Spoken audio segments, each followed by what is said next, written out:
the most important part of your video, the thumbnail. This is the key component that can hurt or help your channel. You have to understand that the thumbnail is like the cover of a book. If you go into a bookstore and you're just looking at a book, you're most likely not going to buy the book if the cover isn't appealing to you. Or let's just take it to this day, right? You're scrolling on Netflix and you're looking for a movie to watch. When you're looking for a movie to watch, if that cover of the movie just doesn't look interesting to you, you're most likely not going to click on that movie and watch it. It's the same thing on YouTube. And we subconsciously do this.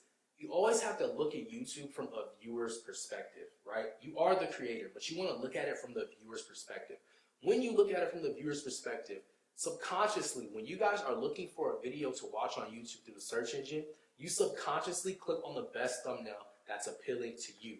So you have to look at it from a viewer's perspective. When you guys are making thumbnails, ask yourself, will this be something that I would click on?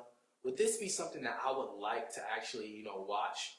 Really look at that and just make sure you guys are making it look as appealing as possible. When it comes to making thumbnails, you want to look at it in 3 different sizes. The 3 different sizes is the size that it will be on your video, on your page.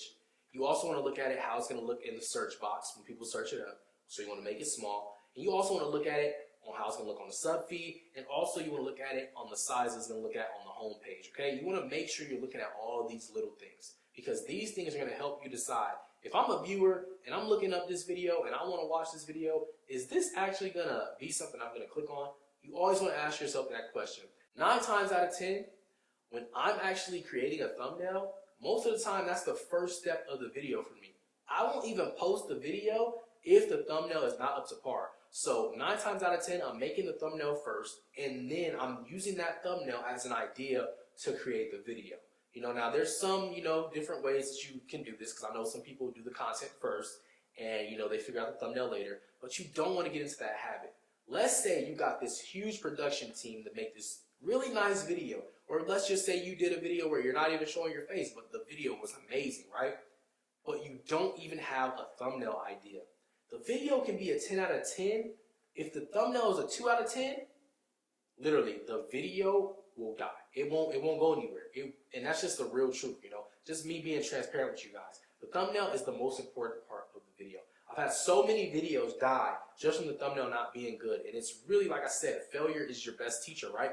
It's really taught me, like, hey, let's work on the thumbnail first. Because if I don't have a thumbnail, I don't even have a video idea since. So you have to look at it like that. You always have to look at the thumbnail as the cover of your book.